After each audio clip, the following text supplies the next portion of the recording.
Nunca imaginé que el sonido de un motor aparcando frente a mi villa en Costa Brava, ese refugio sagrado donde siempre había encontrado paz después de perder a mi esposo, se convertiría en el preludio del infierno. Pero bastó ver a mi hijo, Ricardo, bajando del coche acompañado de su nueva esposa Marisol, una mujer a la que apenas había visto una vez en la apresurada boda hace 6 meses, para que algo dentro de mí se tensara sin explicación. Me llamo Ariana Vega. Tengo 62 años, soy viuda desde hace 8 y pensé que lo peor que me podía pasar en la vida ya había pasado cuando enterré a Javier, mi esposo, el arquitecto más respetado de Barcelona. ¿Cómo me equivoqué? Estaba en el balcón de mi villa terminando de leer Muerte en el Nilo de Agatha Christie. Siempre me han fascinado las novelas de misterio. Qué ironía cuando escuché las ruedas sobre la grava de mi entrada. No esperaba visitas. Ricardo siempre llamaba antes de venir desde Barcelona. Siempre. Dejé el libro sobre la mesa de mimbre y me asomé. El sol de la tarde pintaba el Mediterráneo de dorado, pero lo que vi abajo me enfrió la sangre a pesar del calor de julio. Marisol descendió del coche primero. Eso debió ser mi primera señal de alarma. No esperó a que Ricardo le abriera la puerta como suele hacer un marido atento. Ella salió con la determinación de una mujer que conoce exactamente hacia dónde se dirige y qué va a encontrar allí. Sus ojos escondidos detrás de unas gafas de sol caras recorrieron mi villa de 2 plantas como si estuviera evaluando, tasando, calculando. Llevaba un vestido blanco impecable, demasiado elegante para una visita casual a la suegra, y sus tacones rojos resonaron contra las piedras como pequeños martillazos.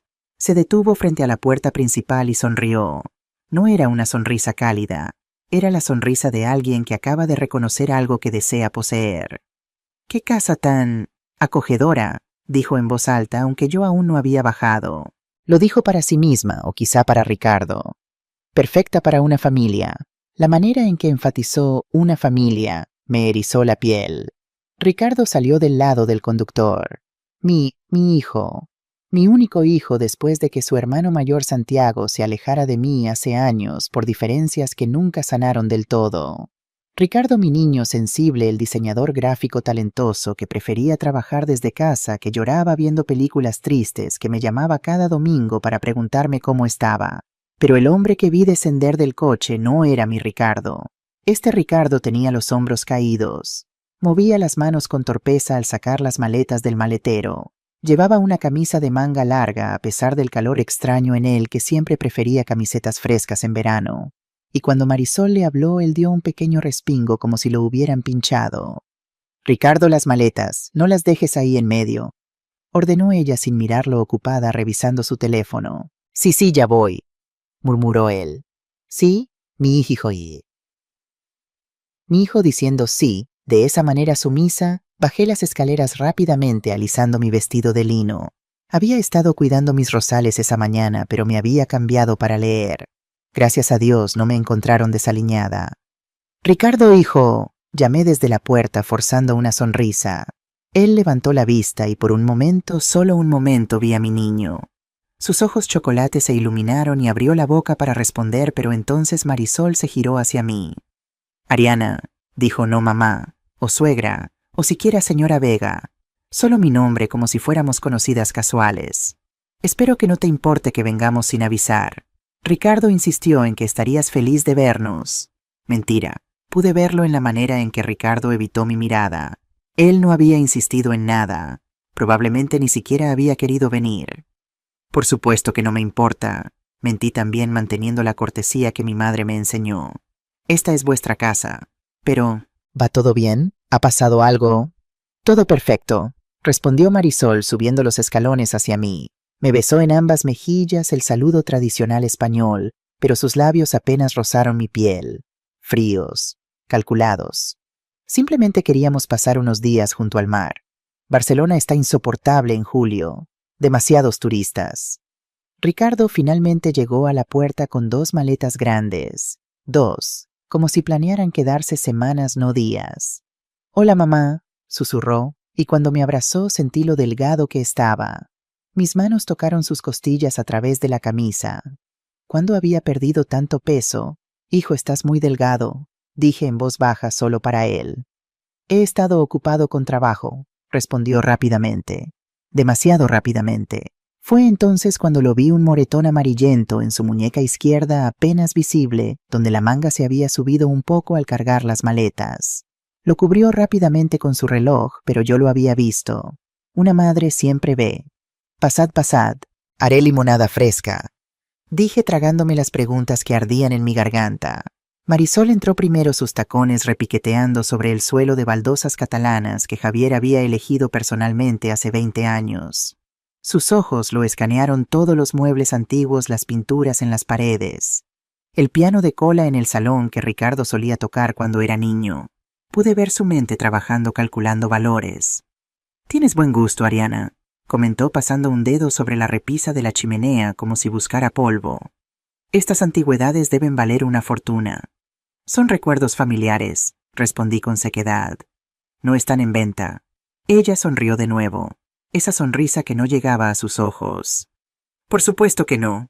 La familia es lo más importante, ¿verdad, cariño?» Le lanzó una mirada a Ricardo que asintió automáticamente. Sí, la familia es lo más importante. Otra vez ese sí sumiso, como un perro adiestrado. Les mostré la habitación de invitados, la que tiene vistas al mar, la mejor de la casa después de la mía. Marisol inspeccionó el baño, abrió el armario, probó la firmeza del colchón con una mano. «Servirá», declaró como si estuviera aprobando una habitación de hotel. Ricardo no dijo nada. Solo dejó las maletas en el suelo y se quedó allí con las manos colgando a los lados esperando. «¿Qué instrucciones? Permiso para hablar, descansad un poco», sugerí. «Prepararé la cena. ¿Aún te gusta la paella, Ricardo?» Sus ojos se iluminaron por un segundo. «Me encantaría, mamá. Hace meses que no como tu paella». «Yo prefiero algo más ligero», interrumpió Marisol. «Ensalada, quizá. Estoy cuidando mi figura». «Por supuesto», dije aunque no le había preguntado a ella. Mientras bajaba a la cocina escuché sus voces en el piso superior. No las palabras exactas, pero el tono.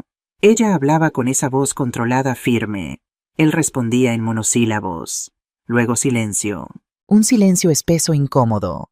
Algo estaba terriblemente mal. En la cocina saqué los ingredientes para la paella, mientras mi mente trabajaba. 8 años viviendo sola me habían enseñado a confiar en mis instintos. Y mis instintos me gritaban que esta visita no era lo que parecía. Mientras limpiaba las gambas, recordé la última vez que vi a Ricardo y Marisol juntos en su boda apresurada. Fue en el Ayuntamiento de Barcelona, una ceremonia civil pequeña con solo 10 invitados. Ricardo me había llamado solo 2 semanas antes para anunciar que se casaba. Mamá conocía a alguien especial. Había dicho por teléfono con esa emoción nerviosa que reconocía de cuando era adolescente. Se llama Marisol. Es increíble, inteligente, segura de sí misma. Mamá creo que es la indicada. ¿Cuánto tiempo lleváis juntos?, había preguntado yo tratando de no sonar alarmada. 4 meses. Sé que parece rápido, pero cuando sabes, sabes. ¿Verdad? 4 meses. Y ahora se casaban. Le había pedido que esperaran que la trajera a conocerme primero, que se tomaran su tiempo. Pero él había insistido. Y yo, no queriendo ser la suegra controladora que ahuyenta a las novias, había aceptado asistir a la boda con una sonrisa. Marisol había sido encantadora ese día. Perfecta incluso. Vestido blanco de diseñador, maquillaje impecable, modales refinados. Había hablado de su trabajo como asesora financiera, en términos vagos, cuando le pregunté. Dijo que sus padres habían muerto en un accidente de coche cuando ella era joven y que no tenía familia cercana. Una huérfana que había construido su vida desde cero. ¿Cómo no iba a compadecerme de ella? Pero ahora, cortando tomates para la ensalada que ella había pedido, recordaba pequeños detalles que entonces ignoré. La manera en que había evaluado mi vestido de madre de la novia, un Chanel vintage que Javier me había regalado con esa mirada calculadora. Cómo había preguntado como de pasada si Ricardo era hijo único. La forma en que sus ojos se habían iluminado cuando mencioné también casualmente que mi esposo había dejado algunos ahorros. Algunos ahorros era un eufemismo. Javier había sido uno de los arquitectos más exitosos de Cataluña. Esta villa en Costa Brava era solo una de nuestras propiedades. Teníamos un piso en Barcelona, inversiones, cuentas de ahorro. Nada extravagante para los estándares de los verdaderamente ricos, pero suficiente para vivir cómodamente el resto de mi vida y dejar una herencia generosa a mis hijos. ¿Era eso lo que Marisol buscaba? Dinero no. Tenía que ser paranoia. No todos los que se acercan a mi familia quieren nuestro dinero. Ricardo es un hombre adulto capaz de elegir a su propia esposa. Yo solo era una madre preocupada viendo fantasmas donde no los había. O eso me dije mientras preparaba la cena.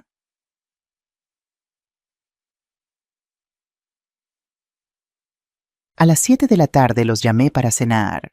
El sol comenzaba a descender sobre el Mediterráneo pintando el cielo de naranjas y rosas. Había puesto la mesa en la terraza con las velas que Javier siempre insistía en usar para las cenas familiares. Música suave de guitarra española sonaba de fondo. Todo perfecto para una reunión familiar tranquila. Pero nada sobre esa cena fue tranquilo. Marisol bajó primero ahora vestida con un caftán de seda blanco que susurraba mientras caminaba. Se había soltado el cabello negro, largo, brillante, perfecto. Ricardo la seguía 3 pasos detrás como una sombra. ¡Qué encantador!, comentó Marisol sentándose en la cabecera de la mesa. Mi sitio, donde siempre me sentaba cuando Javier estaba vivo, pero no dije nada. Ricardo se sentó a su lado, no frente a ella, como haría una pareja normal que quiere verse durante la cena, al lado donde ella podía tocarlo, controlarlo.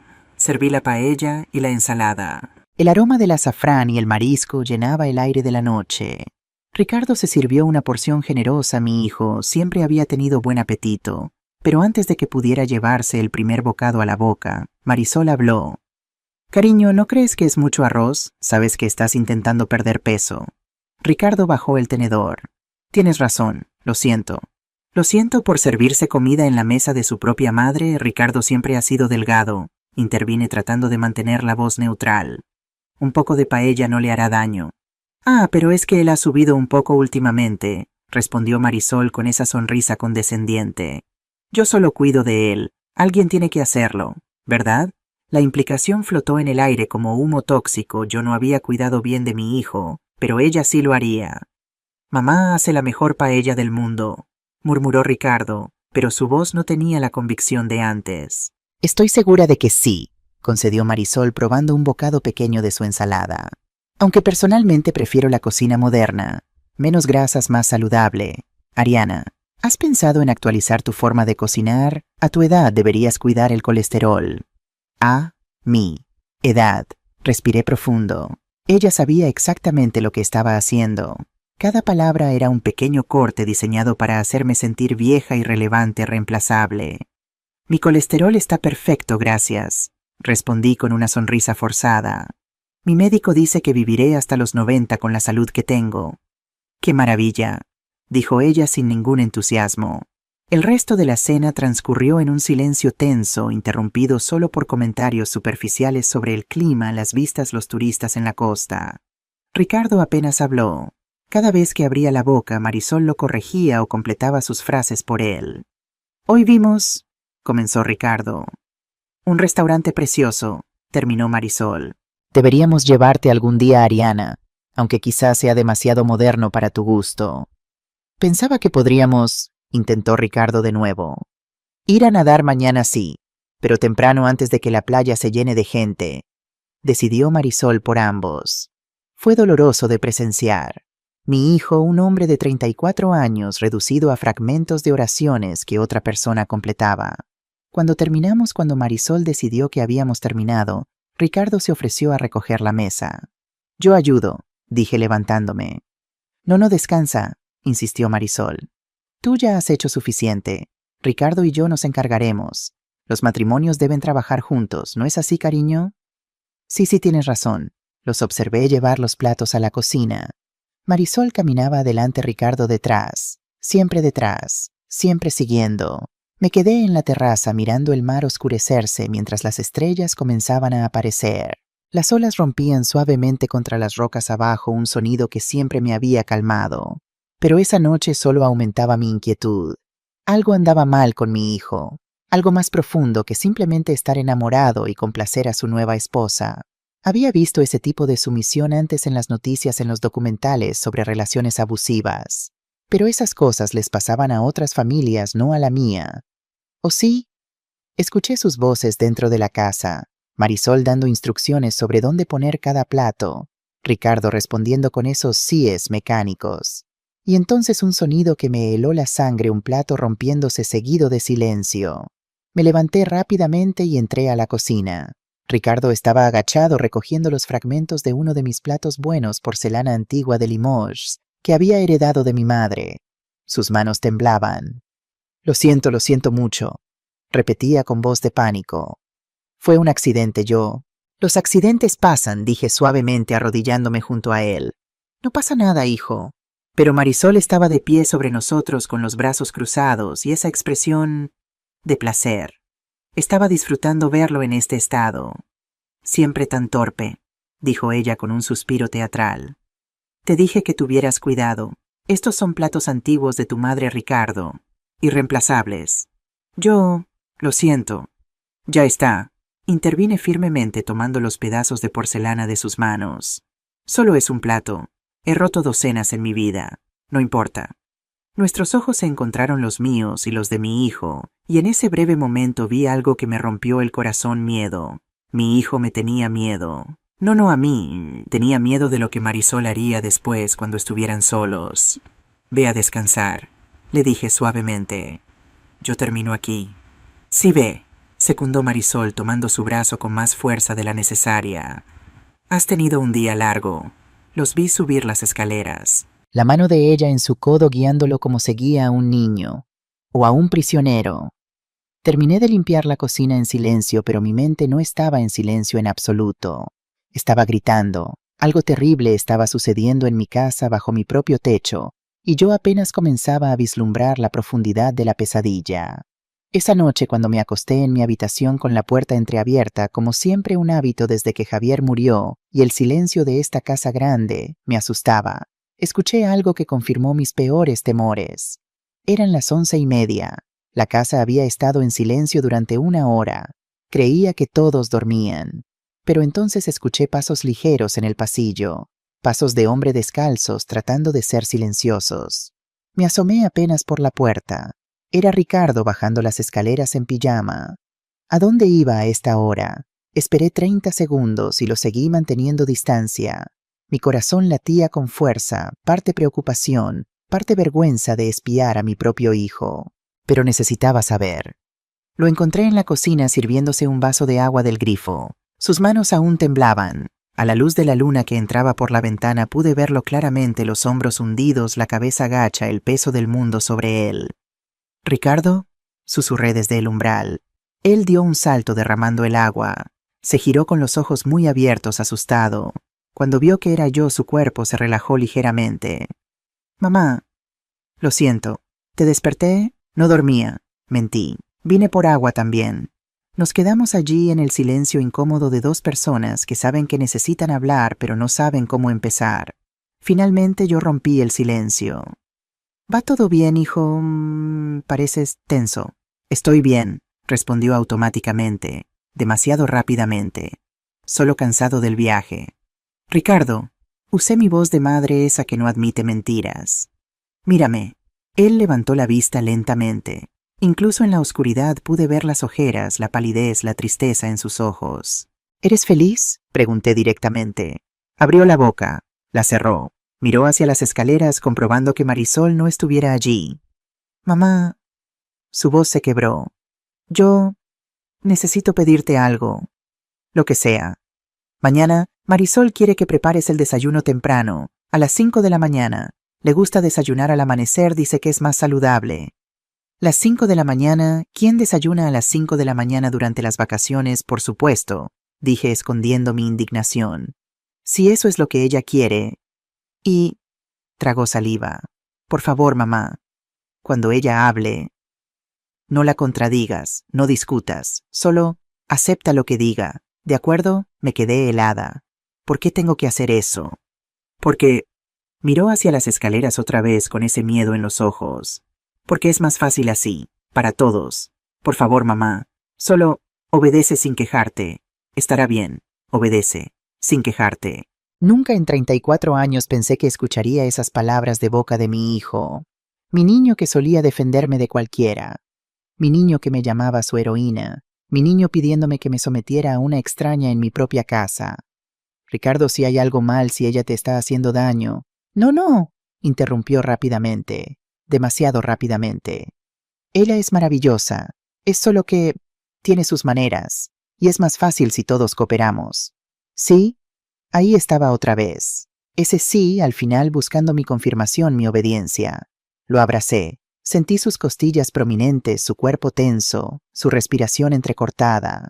Estaba al borde de las lágrimas, lo sabía. Mi hijo estaba sufriendo y apenas podía admitirlo, tal vez ni siquiera a sí mismo. Está bien, susurré, aunque todo en mí gritaba que no estaba bien. Haré lo que pides. Pero quiero que sepas que esta siempre será tu casa. Siempre estarás a salvo aquí. ¿Lo entiendes? Asintió contra mi hombro. Luego se separó rápidamente, secándose los ojos con el dorso de la mano. Tengo que volver, dijo. Si se despierta y no estoy... No terminó la frase. No hacía falta. Si se despertaba y él no estaba, habría consecuencias. Lo vi subir las escaleras, cada paso pesado como si cargara cadenas invisibles. Cuando desapareció en la oscuridad del segundo piso, me quedé allí en mi cocina con la luna brillando sobre las baldosas que Javier y yo habíamos elegido juntos hace tantos años. Mi esposo muerto, mi hijo en peligro y una extraña en mi casa que obviamente tramaba algo más que unas vacaciones en la costa. Puse la alarma de mi teléfono para las 4 de la mañana. Si ella quería desayuno a las 5, yo estaría lista. Pero no por obediencia. Estaría lista porque necesitaba observar, aprender, entender exactamente qué tipo de mujer era Marisol Reyes. Porque una cosa estaba clara, esta mujer no había venido a mi casa por amor a mi hijo. Había venido por algo más. Algo que yo tenía. Algo que ella quería. Y yo, Ariana Vega, viuda madre, y aunque lo había olvidado en años de soledad y duelo luchadora, no iba a permitir que nadie destruyera a mi familia. No sin pelear. La alarma sonó a las 4 de la mañana como una cachetada en la oscuridad. La apagué rápidamente, todavía aturdida mi mente tratando de recordar por qué demonios me había puesto una alarma a esta hora absurda. Entonces lo recordé. Marisol, el desayuno, las 5 de la mañana. Obedece sin quejarte, habían sido las palabras de Ricardo. Me levanté encogiéndome cuando mis rodillas crujieron recordatorios de que aunque mi mente aún se sentía joven, mi cuerpo tenía 62 años. Me puse la bata de seda azul que Javier me había regalado en nuestro 20º aniversario. La tela estaba desgastada en los bordes, pero me negaba a deshacerme de ella. Era como mantener un pedazo de él cerca. El piso de baldosas estaba frío bajo mis pies descalzos mientras bajaba las escaleras en la oscuridad. Conocía cada escalón, cada rincón de esta casa. Javier y yo la habíamos diseñado juntos, pasamos horas eligiendo cada detalle. Él la llamaba nuestra obra maestra final. Nunca imaginó que un día yo caminaría por ella sola. Ninguno de nosotros lo imaginó. La cocina estaba silenciosa, demasiado silenciosa. Encendí la lámpara sobre el mostrador, una luz suave que no era tan agresiva como las luces del techo, y comencé a trabajar. ¿Qué se sirve en un desayuno digno de una princesa mandona a las 5 de la mañana? Decidí ir por todo. Si Marisol quería demostrar control, yo le demostraría que aún sabía ser anfitriona en mi propia casa. Saqué los huevos frescos que compro en la granja local cada semana, pan artesanal de la panadería del pueblo, jamón ibérico, queso manchego, tomates maduros para untar en el pan, aceite de oliva virgen extra de la cooperativa donde mi esposo invertía, naranjas para zumo fresco. Mientras trabajaba mi mente no podía dejar de reproducir la conversación de la noche anterior, la manera en que Ricardo había dicho «obedece», la vergüenza en sus ojos, el miedo. ¿Cuándo había comenzado todo esto? ¿Cuándo había permitido mi hijo que alguien lo redujera a este estado de sumisión? Pensé en la última vez que lo había visto antes de la boda. Había sido en marzo, hace 4 meses. Había venido a pasar un fin de semana largo aquí solo él. Habíamos caminado por la playa, cocinado juntos, reído como cuando era niño. Me había hablado de su trabajo, de los proyectos de diseño que estaba completando para clientes internacionales. Había estado animado, feliz. ¿Qué había pasado entre marzo y ahora Marisol? Marisol había pasado. El reloj marcaba las 4:45 cuando terminé de preparar todo. La mesa del comedor lucía perfecta, mantel blanco de lino, servilletas dobladas, cristalería brillante, cubiertos de plata pulidos. El aroma del café recién hecho llenaba el aire. Todo estaba listo. Pero entonces escuché algo que me heló la sangre. Pasos. En el piso superior. No eran los pasos pesados de alguien que se acaba de despertar. Eran pasos ligeros, deliberados, sigilosos. Y no venían de la habitación de invitados donde dormían Ricardo y Marisol. Venían del pasillo, moviéndose, buscando. Apagué la luz de la cocina y me quedé inmóvil escuchando. Mi corazón latía tan fuerte que temía que quien fuera arriba pudiera escucharlo. Los pasos se detuvieron. Una puerta se abrió con un leve crujido, una puerta que yo conocía perfectamente. La puerta del estudio de Javier. Nadie había entrado a ese estudio en 8 años excepto yo. Lo mantenía cerrado con llave. Era mi santuario privado lleno de los recuerdos de mi esposo, sus bocetos, sus libros de arquitectura, las fotografías de todos sus proyectos. Y sí, también guardaba allí nuestros documentos importantes, escrituras de propiedades, testamento, información bancaria, pólizas de seguro. Todo bajo llave en su escritorio. ¿Quién demonios estaba intentando entrar ahí? No necesitaba 3 intentos para adivinar. Subí las escaleras tan silenciosamente como pude, agarrándome a la barandilla para no hacer crujir los escalones de madera. Llegué al segundo piso justo a tiempo para ver una silueta frente a la puerta del estudio. Marisol. Estaba vestida completamente jeans negros, blusa blanca, el cabello recogido en una coleta eficiente, como si hubiera planeado estar despierta y activa a las 4:30 de la mañana. Tenía algo en la mano que brillaba con la luz de su teléfono, una pequeña linterna. Y en la otra mano, ¿qué era eso? Parecía una ganzúa. Observé oculta en las sombras del pasillo mientras ella manipulaba la cerradura del estudio.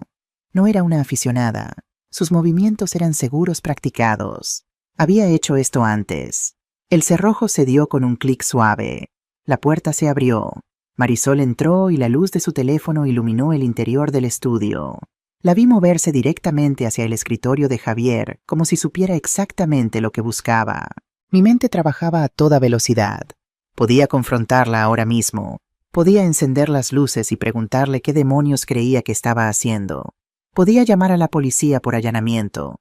Pero entonces pensé en Ricardo, en su cara de miedo, en su petición: «Por favor, mamá, obedece sin quejarte». Si la confrontaba ahora, si causaba un escándalo, Marisol se pondría a la defensiva. Negaría todo, manipularía a Ricardo en mi contra, y yo perdería cualquier oportunidad de descubrir qué estaba planeando realmente. No, necesitaba ser más inteligente que esto. Retrocedí silenciosamente hacia las escaleras. Bajé a la cocina. Encendí las luces como si acabara de llegar. Puse agua a hervir con más ruido del necesario. Abrí y cerré gabinetes. 30 segundos después escuché los pasos de Marisol bajando las escaleras. Rápidos ahora, tratando de llegar a la cocina antes de que yo fuera a buscarla. Entró a la cocina con una sonrisa brillante, como si acabara de despertar. «Ariana, qué madrugadora eres. Espero no haberte despertado». «Para nada», mentí manteniendo mi voz alegre. «Siempre me levanto temprano. El amanecer es mi momento favorito del día». Énfasis en siempre, dejándole saber que esto era mi rutina, mi casa, mi territorio. Ella captó el mensaje, pero su sonrisa no vaciló.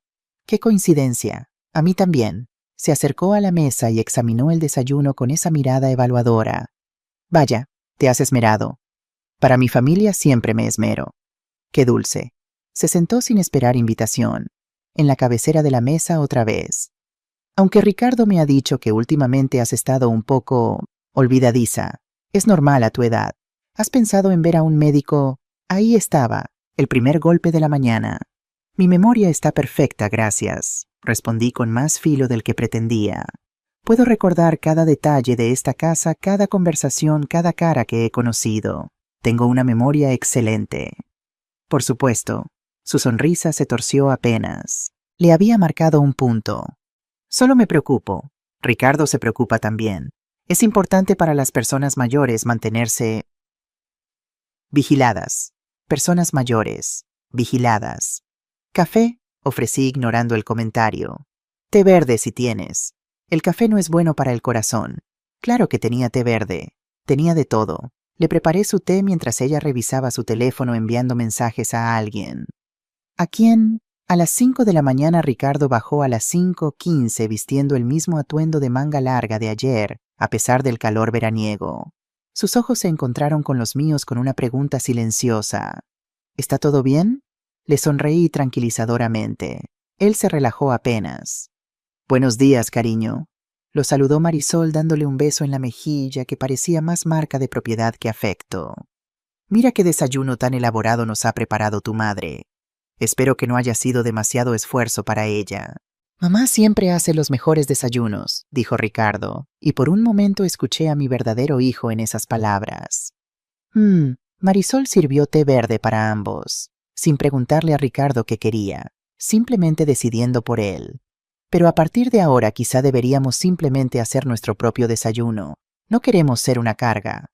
No son ninguna carga, dije firmemente. Ricardo es mi hijo. Siempre será bienvenido a todo en esta casa. Nuestras miradas se encontraron sobre la mesa. Un desafío silencioso. Ella sabía que yo sabía que algo andaba mal. Y yo sabía que ella sabía que no iba a rendirme fácilmente.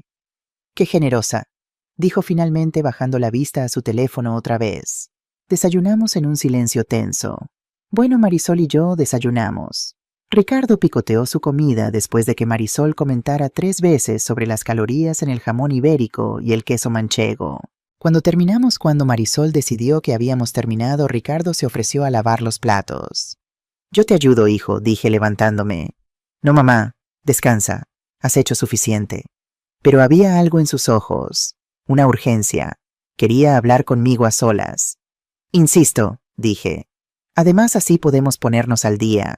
Hace meses que no charlamos como antes. Marisol miró entre nosotros calculando. Luego se levantó con un suspiro teatral. Está bien, ustedes dos tengan su momento de madre e hijo. Yo iré a dar un paseo por la playa. El ejercicio matutino es importante.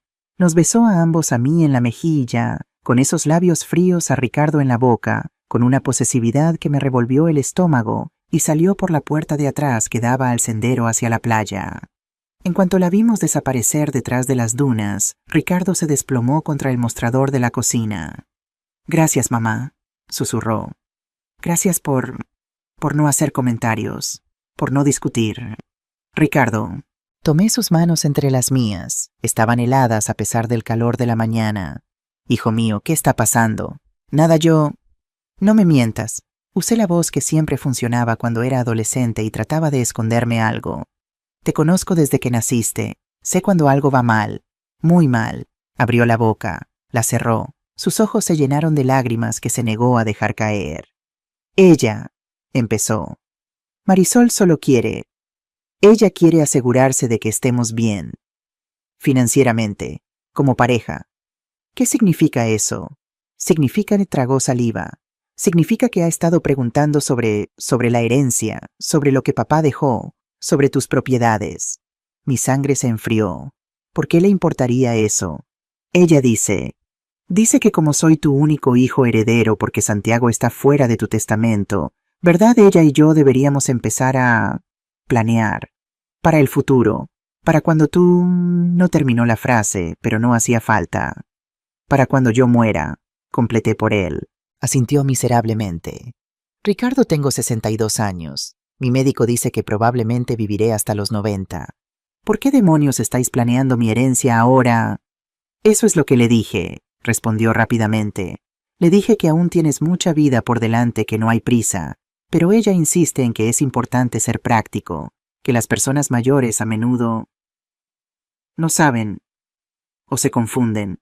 Ahí estaba otra vez, la insinuación de que mi mente estaba fallando. Mi mente está perfecta, dije cortante. Lo sé, mamá, yo lo sé, pero ella... Miró hacia la puerta comprobando que Marisol no hubiera regresado. Ella dice que has estado actuando raro últimamente, que cuando hablamos por teléfono olvidas cosas, que repites historias, que... Ricardo, lo interrumpí. Nada de eso es cierto, y tú lo sabes. Cerró los ojos. Una lágrima finalmente escapó rodando por su mejilla. Lo sé, susurró, pero ella es muy convincente. A veces me hace dudar de mi propia memoria. De lo que es real. Gaslighting. La palabra apareció en mi mente como una alarma roja. Marisol estaba haciendo gaslighting a mi hijo, y aparentemente también intentaba hacérmelo a mí. ¿Qué más ha dicho? Presioné suavemente. ¿Qué más está buscando? Ricardo dudó. Luego, en voz muy baja, Ella quiere saber dónde guardas los documentos importantes. Las escrituras de esta casa, del piso en Barcelona, los números de cuenta, el testamento. Mi estómago se apretó. ¿Para qué querría saber eso? Dice que es por seguridad, que si algo te pasara necesitaríamos acceso rápidamente, que sería irresponsable no estar preparados. ¿Y tú? ¿Le has dicho dónde están? No, sacudió la cabeza vigorosamente. No lo sé. Tú nunca me lo has dicho. Siempre has manejado tus propios asuntos. Pequeña bendición. Pero significaba que Marisol había estado buscando por su cuenta. De ahí su excursión al estudio de Javier esta madrugada. Ricardo, lo hice mirarme a los ojos. Necesito que me digas la verdad. ¿Ella te hace daño? Apartó la mirada.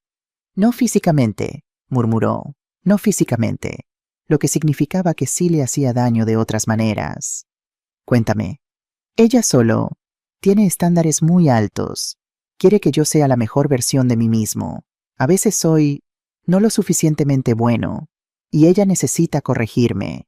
Es normal en las relaciones, ¿verdad? No, dije firmemente. No es normal que alguien te haga sentir que nunca eres suficiente. No es normal controlar cada aspecto de tu vida. No es normal, Ricardo. Pero yo la amo, susurró. Y ella dice que me ama, que solo quiere protegerme. Protegernos. Clásico. Amor mezclado con control. La receta perfecta para el abuso. ¿Te ha amenazado? Pregunté. ¿Te ha dicho qué pasará si la dejas? Su silencio fue respuesta suficiente. ¿Qué dijo? Que... Su voz se quebró. Que si intento dejarla me arruinará. Profesionalmente. Económicamente. Dice que tiene contactos. Que puede hacer que nadie me contrate otra vez. Y que si hablo con alguien sobre nuestra relación, si digo algo malo sobre ella... ¿Qué? Que te hará daño, mamá. A ti. Dice que sería muy fácil que una mujer mayor como tú tuviera un accidente. El aire desapareció de mis pulmones. Esta mujer no solo estaba abusando de mi hijo, me estaba amenazando a mí también, a través de él. Por eso vine aquí. Continuó Ricardo, las palabras saliendo en torrente ahora. No fueron vacaciones. Ella quería venir. Insistió. Dijo que era hora de conocer mejor a mamá, de entender la situación familiar. Y yo tenía miedo de lo que haría si decía que no. Tomé a mi hijo en mis brazos y lo dejé llorar. Lloró como no lo hacía desde que era niño, con sollozos profundos que sacudían todo su cuerpo. Acaricié su cabello todavía suave, aún mi bebé, en tantas formas, y dejé que sacara todo el veneno que había estado tragando durante meses. Voy a arreglar esto, le prometí. No sé cómo todavía, pero lo voy a arreglar. Nadie amenaza a mi familia. Nadie. No puedes hacer nada, dijo desesperado. Ella es demasiado lista. Tiene todo planeado. Si intentas algo lo sabré. Y entonces seré más lista que ella, respondí con una determinación que no sabía que tenía. Ricardo confía en mí. Solo dame tiempo. Y mientras tanto necesito que hagas algo por mí. ¿Qué? Actúa normal. Sigue con su juego. No le hagas saber que me has contado nada. ¿Puedes hacer eso? Creo que sí. Bien, limpié sus lágrimas con mi pulgar. Somos más fuertes de lo que ella cree. Tú y yo. Los Vega no nos rendimos fácilmente. Sonrió débilmente. Como tú y papá solían decir. Exacto, como yo y papá solíamos decir. Lavamos los platos en silencio, después de eso cada uno perdido en sus pensamientos. Cuando terminamos, Ricardo subió a ducharse y yo me quedé en la cocina, mi mente trabajando a 1000 por hora. Marisol Reyes, si ese era siquiera su verdadero nombre, había venido a mi casa con un plan. Un plan que involucraba mi muerte, o al menos mi incapacitación. Un plan que la dejaría a ella y a Ricardo, o solo a ella, más probablemente, en control de mi patrimonio. Pero ella no sabía algo crucial. Yo había pasado 40 años casada con uno de los hombres más astutos de España. Javier Vega no había construido su imperio siendo ingenuo o confiado. Me había enseñado a proteger lo que era mío, a no firmar nada, sin leer cada palabra 3 veces, a mantener mis documentos más importantes en lugares donde solo yo pudiera encontrarlos. Marisol podía buscar en el estudio de Javier todo lo que quisiera. No encontraría nada realmente importante allí. Las escrituras originales, el testamento, los números de las cuentas más significativas. Todo estaba en una caja fuerte en el sótano que ni siquiera Ricardo conocía, pero no podía simplemente expulsar a Marisol. Si lo hacía ella, ejecutaría sus amenazas contra Ricardo. Necesitaba ser más inteligente. Necesitaba pruebas. Necesitaba un plan. Y sobre todo necesitaba ayuda. Subí a mi habitación y cerré la puerta con llave. Saqué mi teléfono y marqué un número que no había usado en meses. Diga, respondió una voz ronca de mujer al tercer tono. Isabel, dije. Soy Ariana, necesito tu ayuda. Y va a sonar completamente loco. Isabel Torres llegó a mi villa exactamente 45 minutos después de mi llamada. La vi estacionar su viejo Seat Toledo azul en la entrada y bajar con la agilidad de alguien 20 años más joven, aunque tenía 68. Había sido inspectora de la policía de Barcelona durante 30 años, antes de jubilarse, y mudarse a una casa a 500 metros de la mía buscando la tranquilidad que la ciudad ya no le ofrecía. Nos habíamos hecho amigas hace 5 años cuando unos ladrones intentaron entrar a mi casa durante mis vacaciones de invierno en Madrid. Isabel los había escuchado, llamó a la policía local y cuando llegué a casa 3 días después, me recibió con un informe completo de todo lo que había pasado, incluyendo fotos de los sospechosos que había tomado desde su ventana con su cámara de largo alcance. «Vieja costumbre», había dicho con una sonrisa. Una vez policía, siempre policía. Desde entonces nos juntábamos para café cada 2 semanas compartiendo historias chismes del pueblo y a veces simplemente disfrutando del silencio cómodo de 2 mujeres que habían vivido lo suficiente para no necesitar llenar cada momento con palabras. La recibí en la puerta antes de que tocara el timbre. «Entra rápido», susurré mirando hacia las escaleras. Ricardo seguía en la ducha y Marisol aún no había regresado de su paseo por la playa, si es que realmente estaba en la playa y no buscando información sobre mí en el pueblo. Isabel entró con una mochila pequeña colgada del hombro. Su cabello gris corto estaba despeinado por el viento y sus ojos azules agudos como siempre me escanearon de arriba abajo. «Te ves terrible», dijo sin rodeos. «No has dormido». «Apenas 3 horas». La guié hacia la cocina y cerré la puerta. «Gracias por venir tan rápido. Dijiste que era urgente. Y cuando Ariana Vega dice que algo es urgente, sé que es serio». Se sentó en una de las sillas de la cocina y abrió su mochila sacando una pequeña libreta y un bolígrafo. «Ahora cuéntame todo, desde el principio, y no te saltes nada». Le conté todo. La llegada inesperada de Ricardo y Marisol, la actitud controladora de ella, el miedo en los ojos de mi hijo, la petición de obedecer sin quejarte, el incidente de esta madrugada cuando la sorprendí tratando de forzar la cerradura del estudio de Javier. La conversación desgarradora con Ricardo sobre las amenazas de Marisol. Isabel tomó notas meticulosamente haciendo preguntas específicas de vez en cuando. «Dijiste que se llama Marisol Reyes». «Sí». «¿De dónde dice que es?» Nunca lo especificó claramente. Solo mencionó que creció sin padres que murieron cuando era joven. «Conveniente», murmuró Isabel. «Historia diseñada para generar simpatía y evitar verificación». «¿Qué quieres decir?», piénsalo, Ariana. Si dice que sus padres murieron hace años, nadie puede contactarlos para confirmar su historia. Nadie puede hacer preguntas incómodas sobre su pasado. Tenía razón. En la boda, cuando algunos invitados preguntaron sobre la familia de Marisol, ella había dado respuestas vagas y había cambiado rápidamente de tema. En ese momento pensé que era dolor perder a los padres jóvenes traumático, pero ahora me preguntaba si era algo más. «¿Qué necesitas que haga?», pregunté. Isabel cerró su libreta y me miró con esa intensidad que probablemente había hecho confesar a docenas de criminales durante su carrera. «Primero necesito investigarla. Nombre completo, fecha de nacimiento si la tienes, cualquier documento que hayas visto. ¿Firmó algo en la boda? ¿Registro civil?» «Ricardo debe tener copias de los papeles del matrimonio». «Bien, necesito ver esos, discretamente». «¿Qué buscarás? Antecedentes, direcciones previas, otras identidades posibles. Si esta mujer es una estafadora profesional, no será la primera vez que lo hace. Y los estafadores dejan rastros». La palabra estafadora cayó pesadamente entre nosotras. Parte de mí aún quería creer que estaba exagerando, que Marisol simplemente era una mujer difícil, controladora tal vez, pero no una criminal. Pero la expresión en el rostro de Isabel me dijo que ella había visto esto antes. Segundos continuó. «Necesitamos pruebas de sus acciones. Tienes cámaras de seguridad solo en el exterior. Javier las instaló hace años.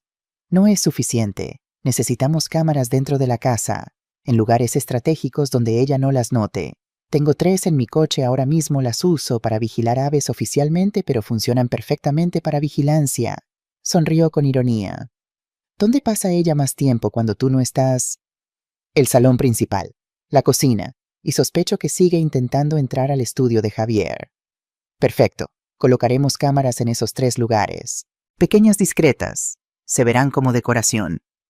¿Es legal?, pregunté, aunque honestamente en ese momento no me importaba mucho la legalidad. En tu propia casa vigilando a alguien que potencialmente está planeando robarte, o algo peor, sí. Es legal. Pero incluso si no lo fuera completamente, Isabel se encogió de hombros. Primero protegemos a tu hijo y a ti, después nos preocupamos por tecnicismos legales. Asentí. Esta era la Isabel que recordaba de las historias que me había contado la detective, que siempre ponía a las víctimas primero. Tercero, dijo levantándose, necesito que mantengas a Ricardo seguro y que mantengas a Marisol confiada. No puede sospechar que estamos investigando. ¿Cómo hago eso?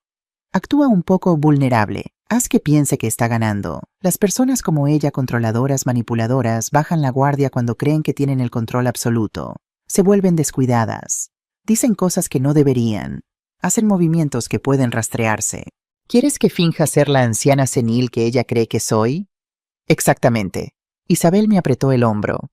Sé que va contra tu naturaleza. Eres fuerte e independiente, pero por ahora necesitas ser la actriz más convincente de tu vida. Escuchamos la puerta trasera abrirse. Marisol había regresado. Voy a salir por la puerta delantera, susurró Isabel, como si solo hubiera venido a devolverte un libro. Actúa normal. Espera, la detuve. ¿Cuánto tiempo crees que tomará investigarla? Si tengo suerte y ella es descuidada, 2 días. Si es profesional, tal vez 1 semana. Pero Ariana, sus ojos se oscurecieron. Confía en tus instintos. Si en algún momento sientes que tú o Ricardo están en peligro inmediato, llámame. No esperes a tener pruebas. ¿Entendido? Entendido. Isabel salió justo cuando Marisol entraba por la puerta trasera, sudada y resplandeciente del ejercicio, o de hacer lo que sea que realmente había estado haciendo. ¿Quién era?, preguntó Marisol mirando el coche de Isabel alejarse por el camino. Mi vecina Isabel. Me devolvió un libro que le presté. Levanté la novela de Agatha Christie que había estado leyendo ayer. Le encantan los misterios. ¡Qué coincidencia!, dijo Marisol con una sonrisa que no alcanzó sus ojos. A mí también. Los siguientes 2 días fueron una tortura de actuación constante. Seguí el consejo de Isabel y me comporté como si estuviera ligeramente confundida, olvidadiza, más frágil de lo que era. Repetí una historia 2 veces durante la cena, como si no recordara haberla contado antes. Olvidé accidentalmente dónde había puesto mis gafas de lectura 3 veces. Pregunté qué día era cuando claramente lo sabía. Marisol lo absorbió todo como una esponja. La vi tomar notas en su teléfono después de cada uno de mis deslices, probablemente documentando mi supuesto deterioro mental para usar más tarde. Ricardo me miraba con preocupación cada vez que hacía algo así, pero le había logrado susurrar durante un momento a solas que era parte de un plan. Confía en mí, le había dicho. Y él, mi hijo fiel, había asentido, aunque no entendiera completamente. Mientras tanto, Isabel trabajaba en las sombras. Vino a visitarme 2 veces más, una vez con flores de su jardín y otra vez para pedirme prestada una taza de azúcar, y durante esas visitas breves logró instalar 3 cámaras ocultas. Una en un marco de fotos en el salón, otra dentro de un reloj decorativo en la cocina, la tercera en una planta artificial en el pasillo cerca del estudio de Javier. Transmiten directamente a mi ordenador, me explicó en voz baja durante la visita del azúcar mientras Marisol estaba arriba duchándose. Puedo ver todo en tiempo real y se graba automáticamente. ¿Ya has visto algo? Oh, sí. Su expresión se endureció. Tu nuera ha intentado entrar al estudio de Javier 4 veces más. Está mejorando con la ganzúa. Casi lo logra ayer. Mi estómago se revolvió. ¿Qué buscará exactamente con dinero, documentos, cualquier cosa que le dé acceso o control sobre tus bienes? ¿Pero Ariana? Isabel dudó. Hay algo más. La he visto hablando por teléfono 2 veces cuando cree que está sola. Habla en voz baja, pero logré captar algunos fragmentos con el micrófono direccional. Está coordinando con alguien. No sé quién todavía, pero hay otra persona involucrada en esto. Le escuché decir ya casi está, y la vieja se está ablandando. Y algo sobre conseguir la escritura antes del domingo. Hoy era jueves. Eso nos daba 3 días. ¿Para qué necesita la escritura? Probablemente para falsificar tu firma, para transferir la propiedad, o tal vez para presentarla como prueba en algún tipo de fraude. Sin ver el documento original no puedo estar segura. Pero no lo conseguirá, dije con determinación, porque las escrituras reales no están donde ella cree. Bien, manténla buscando en lugares equivocados mientras yo trabajo en el fondo. Isabel empacó su equipo. ¿Alguna novedad con la investigación de sus antecedentes? Todavía estoy trabajando en eso. Marisol Reyes no existía antes de hace 2 años. Eso en sí mismo es una bandera roja enorme. La gente no simplemente aparece de la nada. ¿Cambió su nombre? Eso es lo que estoy investigando. Tengo un contacto en el registro civil que me debe un favor. Debería tener respuestas para mañana. Después de que Isabel se fuera, preparé el almuerzo gazpacho fresco y ensalada ligero por el calor del verano. Marisol había anunciado esa mañana que ella y Ricardo irían a explorar los pueblos cercanos por la tarde, lo que me daría tiempo libre. Tiempo que necesitaba desesperadamente para pensar, planear y tal vez revisar lo que Isabel estaba descubriendo. Pero justo cuando estaban a punto de salir, el teléfono de Marisol sonó. Vi su cara cambiar mientras leía el mensaje. Una sonrisa se extendió lentamente por sus labios. «Cambio de planes», anunció. «Tenemos visita. Mi antiguo socio de negocios está en la zona. Le dije que podía pasar a saludar. ¿No te importa, verdad, Ariana?» La forma en que lo dijo dejaba claro que no me estaba preguntando realmente. «Por supuesto que no», mentí. «Cuantas más personas, más alegría». 1 hora después, un Mercedes negro se estacionó frente a mi villa. Un hombre de unos 40 años, vestido con traje a pesar del calor, salió. Era apuesto de esa manera pulida y artificial, cabello perfectamente peinado con gel, dientes demasiado blancos, una sonrisa que nunca llegaba a sus ojos. Pero no fue él quien me heló la sangre. Fue el segundo hombre que salió del asiento del pasajero. Mi hijo mayor. Santiago. Santiago Vega tenía 37 años y no lo veía desde hacía 3. 3 años desde la última vez que vino pidiendo dinero prestado. 3 años desde que le dije que no más. 3 años desde que me gritó que era una madre egoísta que favorecía a Ricardo sobre él. 3 años desde que juró que nunca volvería. Y ahora aquí estaba bajando del Mercedes de un extraño vestido con ropa cara que sé que no podía pagar con su fallido negocio de bienes raíces, mirándome con una mezcla de desafío y algo que podría haber sido vergüenza si fuera capaz de sentir tal cosa. «Mamá», dijo acercándose para besarme en ambas mejillas, como si los 3 años de silencio fueran nada. «¿Te ves bien?» No le devolví el cumplido porque habría sido mentira. Santiago se veía terrible. Había ganado peso, el tipo de peso que viene del estrés y la mala comida. Tenía ojeras oscuras y las líneas alrededor de sus ojos se habían profundizado. Sus manos, cuando me tocaron, temblaban ligeramente. «Santiago», logré decir. «¡Qué sorpresa!». «La mejor clase de sorpresa», intervino Marisol radiante. «Santiago y yo nos conocimos hace unos meses. Resulta que tenemos amigos en común. Cuando mencioné que estábamos visitándote, insistió en venir a saludar. Dice que te ha extrañado». Mentira, pura mentira. Lo vi en los ojos de mi hijo mayor. Él no había venido porque me extrañara. Había venido porque Marisol lo había traído. Pero, ¿por qué Ricardo apareció en la puerta atraído por el sonido de las voces? Cuando vio a su hermano, su rostro se iluminó con una alegría genuina. Santiago bajó corriendo las escaleras. «Hermano, ¿cuánto tiempo?». Los dos se abrazaron y por un momento pude ver a mis niños otra vez, los 2 muchachos que solían jugar juntos en esta misma playa, construyendo castillos de arena, peleándose por juguetes, pero siempre cuidándose el uno al otro cuando importaba. ¿Cuándo se había roto eso? «Ricardo, ¿te ves?». Santiago se detuvo estudiando a su hermano. Vi el momento exacto en que notó lo delgado que estaba Ricardo, las ojeras, la tensión. «Te ves diferente». «He estado ocupado con trabajo», dijo Ricardo rápidamente, demasiado rápidamente. «Claro». Santiago miró a Marisol, luego a mí. Había una pregunta en sus ojos, pero no la hizo. El hombre del traje se aclaró la garganta. «¿No vas a presentarnos, Marisol?» Por supuesto. Ariana, Ricardo, este es Javier Ruiz. Un Consultor financiero con quien trabajo ocasionalmente. Javier Ruiz. Le di la mano notando su apretón firme, demasiado firme como hombres que necesitan probar algo constantemente. Y notando algo más, Marisol había dicho Javier, con una familiaridad que iba más allá de lo profesional. Un placer, mintió Javier. Marisol me ha contado mucho sobre usted, sobre esta hermosa propiedad. Por supuesto que sí. Los invité a entrar porque ¿qué más podía hacer? Preparé café y serví las magdalenas que había horneado esa mañana, una receta de mi abuela que siempre hacía cuando necesitaba mantener las manos ocupadas y la mente clara. Nos sentamos en el salón y comenzó lo que solo puedo describir como un interrogatorio disfrazado de conversación educada. «Esta casa es impresionante», comentó Javier mirando alrededor con esos ojos de tasador. «Diseño original». «Mi esposo era arquitecto», respondí cortante. «La diseñó él mismo. Debe valer una fortuna en el mercado actual de Costa Brava. No está en venta». Por supuesto. Levantó las manos en gesto apaciguador. Solo admiraba el valor artístico. Mentiroso. Estaba tasando mi casa. Probablemente tenía el valor exacto de mercado en su cabeza antes de que terminara su café. «Santiago», dije girándome hacia mi hijo mayor. «¿Sigues en Barcelona?», dudó. «Por ahora». «¿Cómo va el negocio?». Otro silencio incómodo. Marisol respondió por él. «Santiago está en proceso de reestructuración.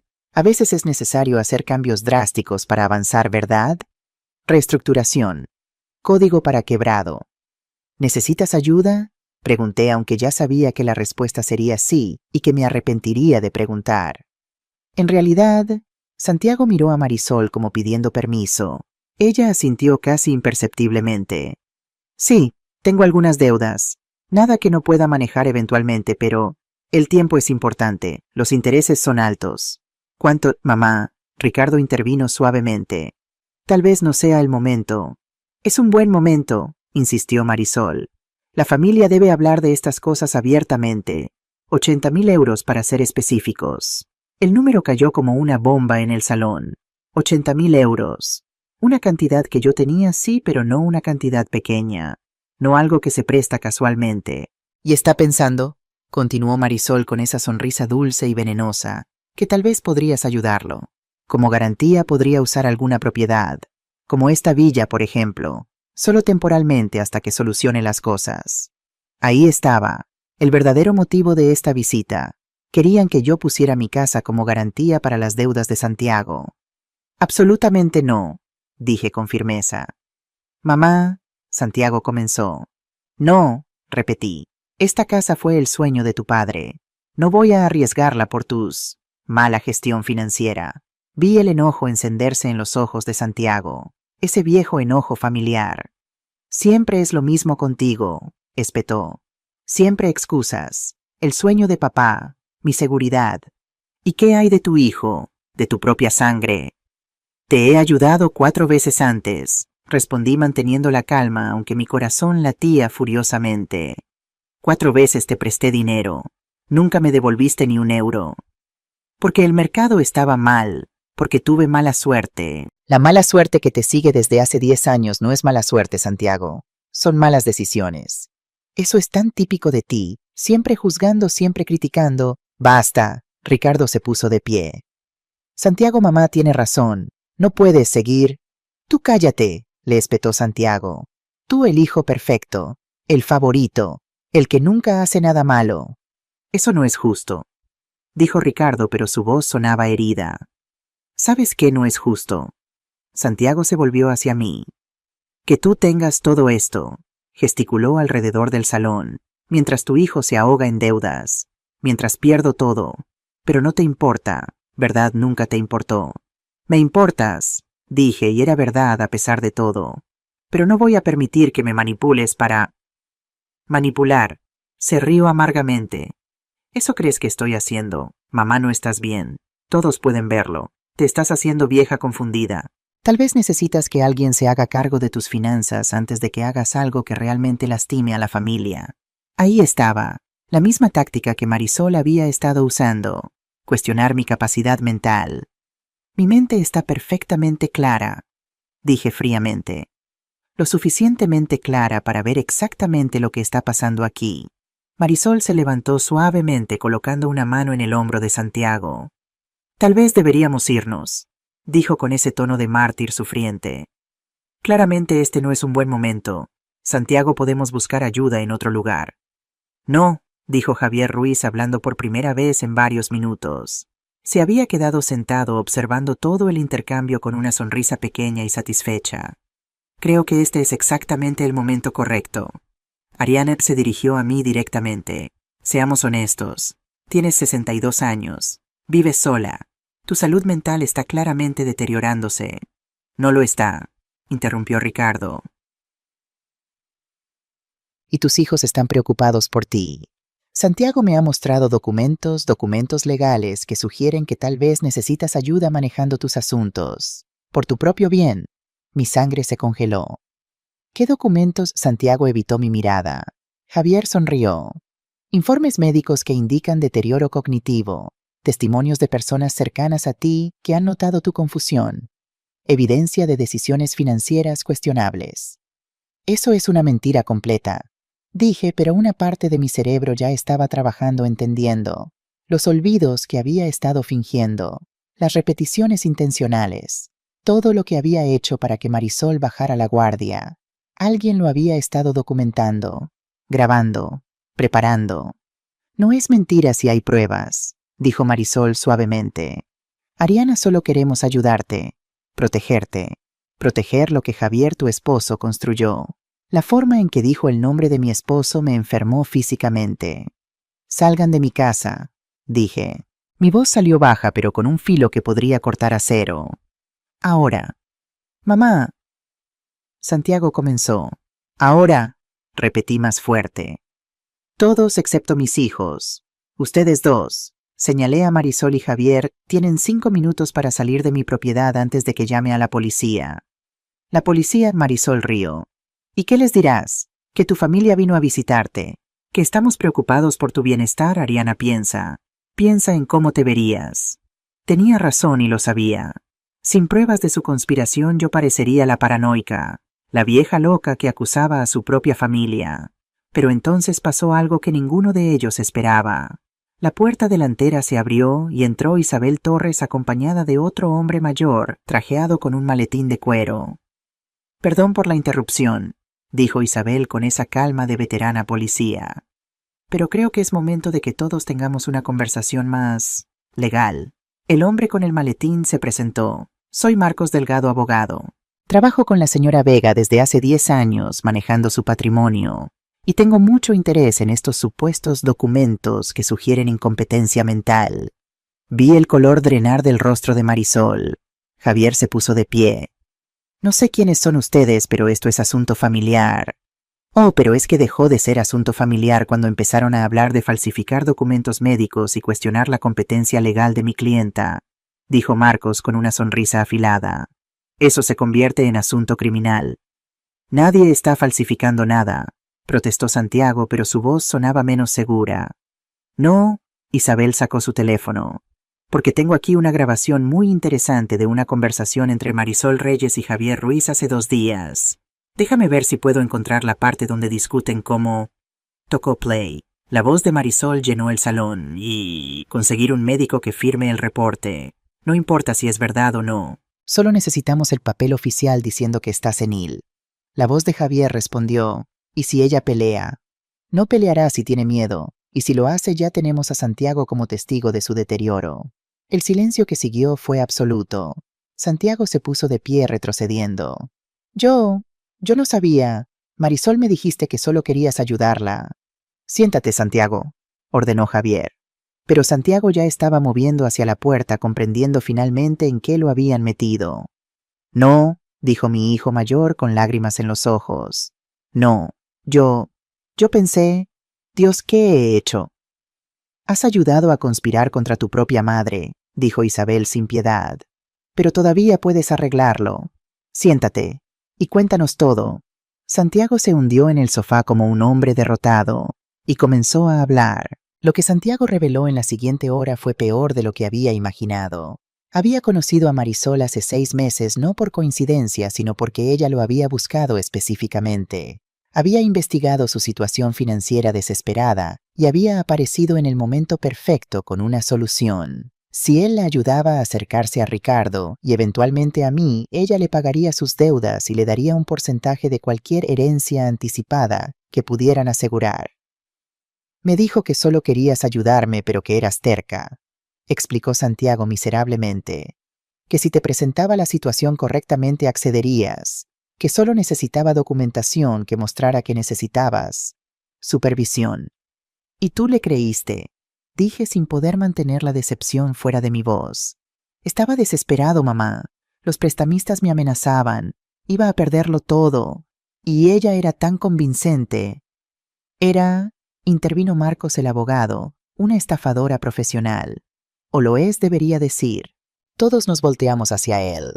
Isabel me pidió que investigara a Marisol Reyes en el registro civil. Como sospechaba, ese no es su nombre real.